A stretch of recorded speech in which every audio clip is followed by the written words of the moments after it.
കേരളത്തിലെ മനോഹരമായ ഒരു ഗ്രാമത്തിൽ ഒരു പുഴയുടെ കരയിലായിരുന്നു മായയുടെയും മനുവിന്റെയും വീട്. അവരുടെ ജീവിതത്തിലെ ഏറ്റവും വലിയ സന്തോഷം അവരുടെ പ്രിയപ്പെട്ട മുത്തശ്ശിയായിരുന്നു. മുത്തശ്ശി അവർക്ക് കഥകൾ പറഞ്ഞു കൊടുക്കുകയും കളിക്കാൻ കൂടുകയും ചെയ്യുമായിരുന്നു. എന്നാൽ കുറച്ചുകാലമായി മുത്തശ്ശിക്ക് തീരെ സുഖമില്ലായിരുന്നു. പഴയതുപോലെ എഴുന്നേറ്റ് നടക്കാനോ സംസാരിക്കാനോ മുത്തശ്ശിക്ക് കഴിഞ്ഞില്ല. ഇത് ആ കുട്ടികളെ വല്ലാതെ സങ്കടത്തിലാക്കി. ഒരു ദിവസം രാത്രി പഴയ സാധനങ്ങൾ വെക്കുന്ന മുറി വൃത്തിയാക്കുമ്പോൾ മായ ഒരു പഴയ മരപ്പെട്ടി കണ്ടെത്തി. അതിനുള്ളിൽ നിന്നും താളിയോലയിൽ എഴുതിയ ഒരു പുരാതന ഗ്രന്ഥം അവർക്ക് കിട്ടി. അതിൽ നീലത്താമര എന്ന അത്ഭുത പുഷ്പത്തെക്കുറിച്ച് എഴുതിയിരുന്നു. തലമുറയിൽ ഒരിക്കൽ മാത്രമെടുത്തുള്ള കുന്നിൻ മുകളിൽ വിരിയുന്ന പൂവിന് ഏത് അസുഖവും ഭേദമാക്കാനുള്ള കഴിവുണ്ടെന്നതിൽ പറഞ്ഞിരുന്നു. ചേച്ചി, നമുക്ക് ഈ പൂവ് പോയി പറിച്ചു കൊണ്ടുവന്നാലോ?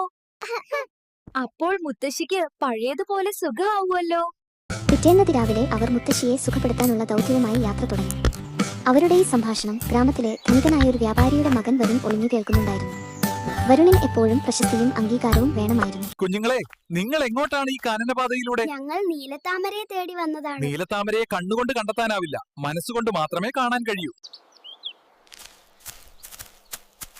നിങ്ങൾ ഇങ്ങനെ വഴിയിലുള്ളതിനെയൊക്കെ രക്ഷിക്കാൻ നിന്നാൽ എപ്പോഴാണ് കുന്നിൻ മുകളിൽ എത്തുക? വേണ്ട മനു, ഇത് നമ്മുടെയല്ല. ഇതിന്റെ ഉടമസ്ഥൻ ഇത് അന്വേഷിച്ചു വരും. നമുക്കിവിടെ കാത്തിരിക്കാം. അവർ അവിടെ കാത്തിരുന്നു. കുറച്ചു കഴിഞ്ഞപ്പോൾ സങ്കടത്തോടെ ഇതുവഴി വന്നയൊരു യാത്രക്കാരൻ അവരോടൊരു സഞ്ചി കണ്ടോ എന്ന് ചോദിച്ചു. അവർ ആ സഞ്ചി അദ്ദേഹത്തെ ഏൽപ്പിച്ചു. സന്തോഷത്തോടെ അദ്ദേഹം അവർക്ക് നന്ദി പറഞ്ഞു യാത്രയായി. ഈ സമയമത്രയും വരുൺ ഒരുപാട് ദൂരം മുന്നിലെത്തിയിരുന്നു. ഞാൻ എല്ലായിടത്തും നോക്കി. ഇവിടെ പൂക്കളൊന്നുമില്ല. ആ പുസ്തകം ഒരു നുണയായിരുന്നു. ശുദ്ധമായ ഹൃദയമുള്ളവർക്ക് മാത്രമേ പുഷ്പം കാണാൻ കഴിയൂ. അവർ കണ്ണുകളടച്ച് തങ്ങളുടെ മുത്തശ്ശിക്ക് വേണ്ടി ആത്മാർത്ഥമായി പ്രാർത്ഥിച്ചു. ആ നിമിഷം ഒരു അത്ഭുതം സംഭവിച്ചു. അവർ നേരത്തെ രക്ഷിച്ച കിളിക്കിഞ്ഞ് അവരുടെ അടുത്തേക്ക് പറന്നു വന്നു. ആ കിളി അതിന്റെ കൊക്കിലിരുന്ന ഒരു വിത്ത് അവരുടെ കാൽക്കൽ ഇട്ടു. ആ വിത്ത് നിലത്ത് വീണതും അവിടെ നിന്ന് മനോഹരമായ നീലനിറത്തിൽ തിളങ്ങുന്ന ഒരു താമര വിരിഞ്ഞു വന്നു. അതിന്റെ പ്രകാശത്തിൽ ആ കുന്നു മുഴുവൻ തിളങ്ങി.